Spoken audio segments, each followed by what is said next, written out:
Assalamualaikum warahmatullahi wabarakatuh. Pertama-tama perkenalkan, nama saya Angga Iksan Rahmadi. Nama saya Arif Kurniawan.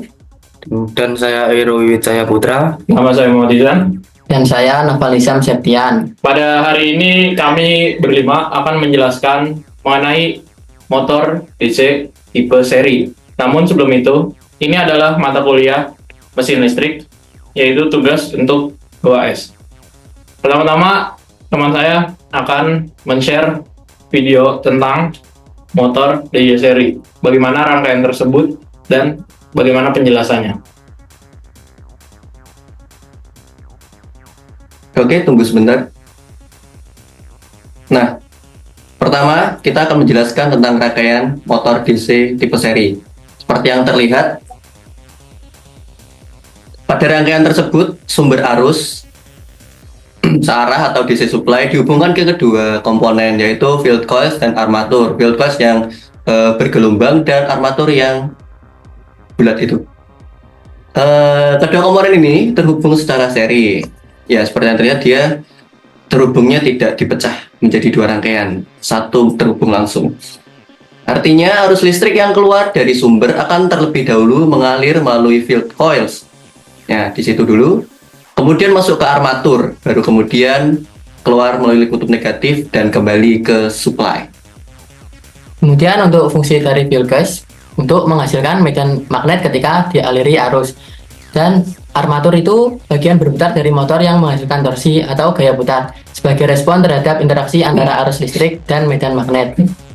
Juga poros di sini terhubung ke armatur dan akan berputar ketika motor bekerja, sehingga dapat digunakan untuk menggerakkan beban mekanis.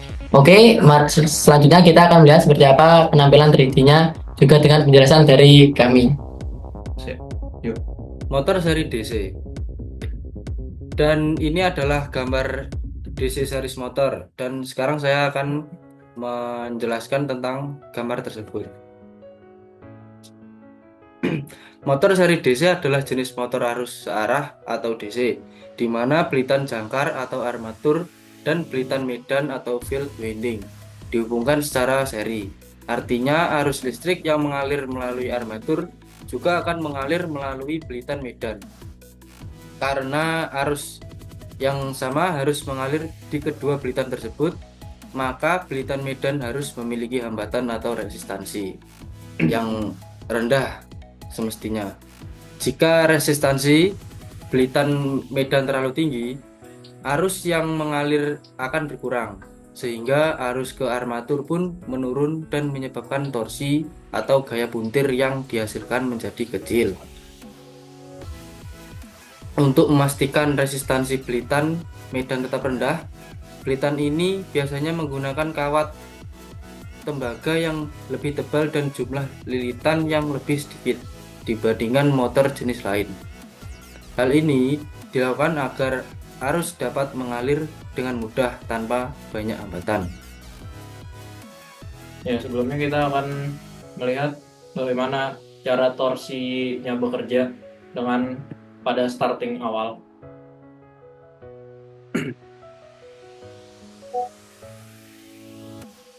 Salah satu keunggulan utama motor DC seri adalah memiliki torsi awal atau starting torsi yang sangat tinggi, bahkan lebih tinggi dibanding jenis motor DC yang lainnya.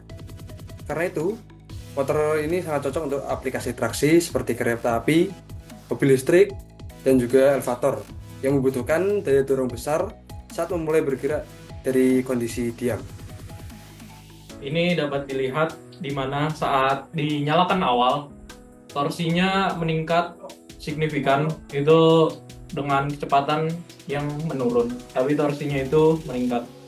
Lalu, namun perlu diperhatikan bahwa torsi motor seri DC akan menurun drastis seiring dengan meningkatnya kecepatan putaran motor. Jadi saat awal torsinya tinggi dan kecepatannya juga tinggi, namun semakin lama dia berputar, maka torsinya akan turun dan kecepatannya juga berputar. Artinya, motor ini tidak ideal untuk aplikasi yang memerlukan kecepatan tinggi secara konstan dengan beban ringan dan juga beberapa beban berat. Berikut merupakan penjelasan dari motor DC jenis seri. Juga kelebihan dan kekurangan dari motor tipe jenis seri. Terima kasih atas penjelasannya. Sekian, jika ada kurang lebihnya mohon maaf. Kami akan tutup terlebih dahulu. Wabillahi taufiq wal hidayah. Wassalamualaikum warahmatullahi wabarakatuh.